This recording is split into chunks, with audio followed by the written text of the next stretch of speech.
James's obsession only intensified, his behavior becoming more controlling with each passing day. He would monitor her every move, questioning her constantly and isolating her further from her friends and family. Sarah found herself in a state of perpetual fear, not knowing what he would do next. The love that once brought her happiness now felt like a cage, trapping her in a relationship that was slowly suffocating her. She noticed that her own emotions had become unstable. The perfume that once made her feel desirable now sickened her. It sent triggering waves of nausea and panic. She started avoiding mirrors, unable to face the person staring back at her, someone who looked like her but now felt different. The once small and charming apartment now felt like a prison. The walls seemed to close in on her, the air thick with tension and the lingering scent of the cursed perfume. Even the sunlight that streamed through the windows felt oppressive, casting harsh shadows that seemed to move with a life of their own. As Sarah's mental and emotional state deteriorated, she realized that she was losing herself to the curse. The fear that had initially been a quiet whisper was now a constant scream in her mind. She felt trapped in a nightmare that she couldn't wake up from, every day bringing her closer to the breaking point. Desperation drove Sarah to search for a way out of the nightmare her life had become. She began researching Kyanmata, diving deep into its history and origins. She searched the internet, visited libraries, and even sought out herbalists and spiritualists in a frantic quest for answers. But with each new discovery, her hope dwindled. The more she learned, the more she realized the gravity of the situation. The Kyanmata charm had created a bond between her and James that was not easily broken. It wasn't just a simple spell that could be undone. It was a binding force that had altered both of their lives on a fundamental level. The herbalists and spiritualists she consulted offered little comfort. They spoke of severe consequences for attempting to break the bond, warning her that doing so could lead to madness or worse. Despite the warnings, Sarah couldn't shake the feeling that staying with James was slowly destroying her. She was caught in a terrible dilemma: remain in a relationship that was suffocating her, or risk the unknown consequences of trying to break free. The constant pressure weighed heavily on her, leaving her exhausted and on the brink of despair.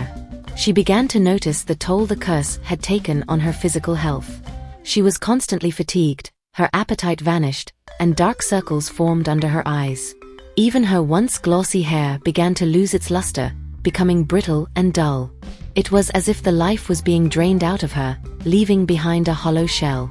Sarah knew she couldn't continue like this. She needed to find a way to break the curse, no matter the cost. But every step she took seemed to lead her further into darkness, with no clear path to escape. The tension in Sarah's life reached an unbearable peak. Every interaction with James became a battle, with his once tender love now morphed into something menacing and controlling. On one particularly harrowing night, after a heated argument where James accused her of betrayal for merely speaking to an old friend, Sarah felt herself unraveling.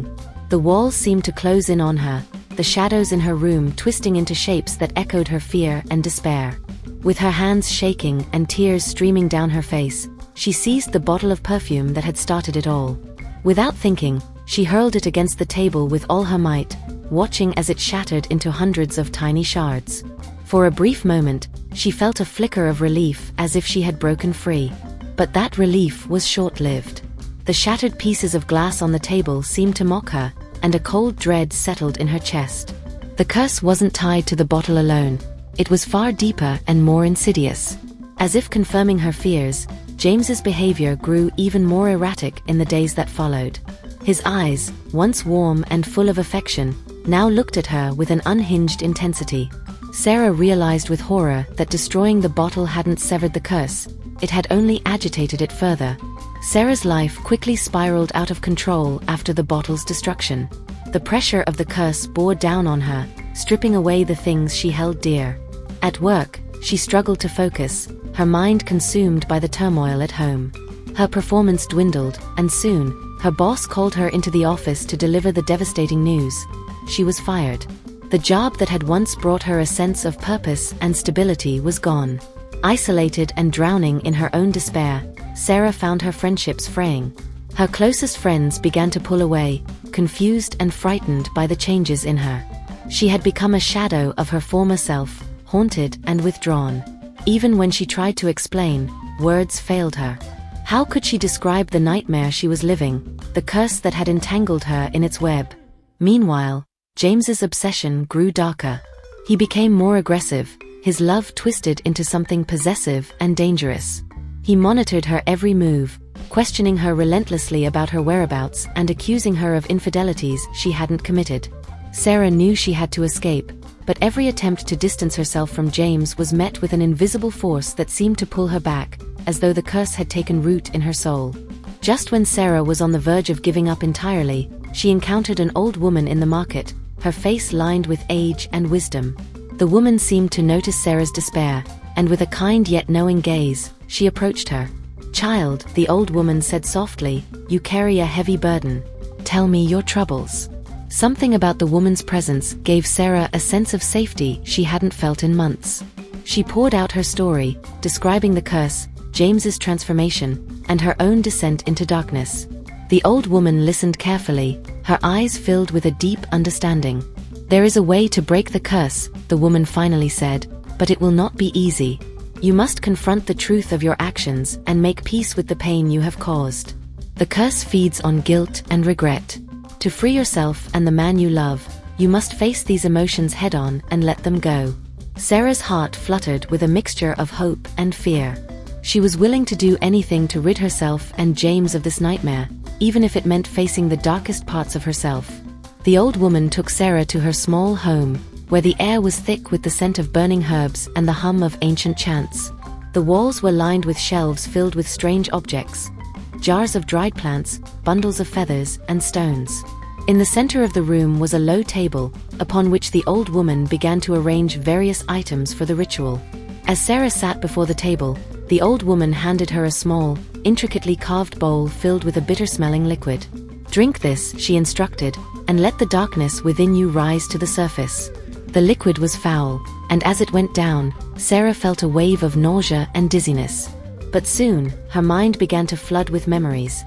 Every regret, every moment of guilt, every decision that had led her to this point. The emotions were overwhelming, and tears streamed down her face as she confronted the pain she had buried deep within. The old woman began to chant in a low, rhythmic voice, her words weaving through the air like a spell. The room seemed to close in around Sarah as she was forced to confront the full weight of her actions.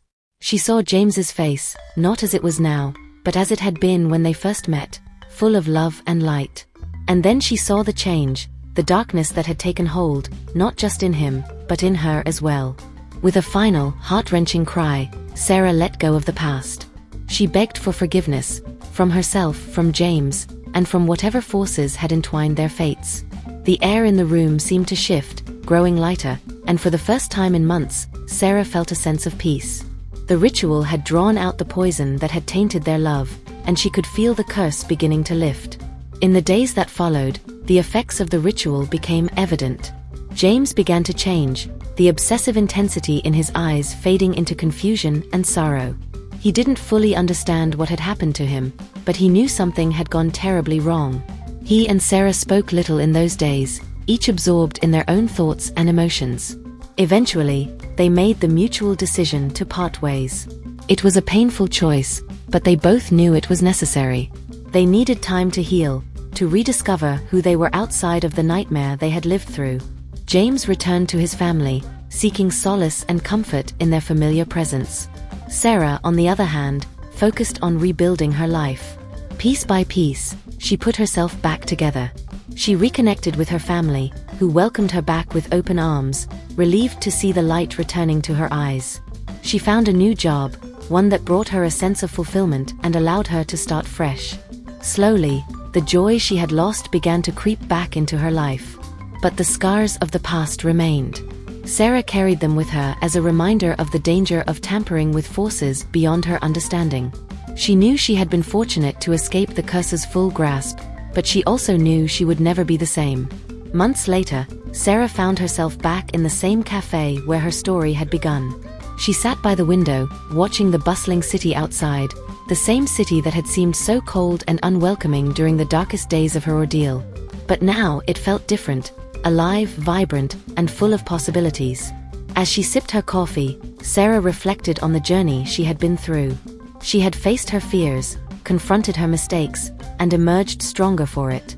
The experience had taught her the value of patience and the importance of letting love grow naturally, without trying to force or manipulate it. She smiled to herself as she thought of the future. The Kyanmata had nearly ruined her life, but in the end, it had given her something invaluable, a chance to start over, to rebuild her life on her own terms. She was no longer the same person who had walked into that market so many months ago, full of longing and desperation. She was stronger, wiser, and ready to face whatever the future held. With that thought, Sarah knew she was truly ready for a new beginning. The past was behind her, and the future was hers to shape. She took a deep breath, savoring the moment, and allowed herself to look forward to the possibilities that lay ahead.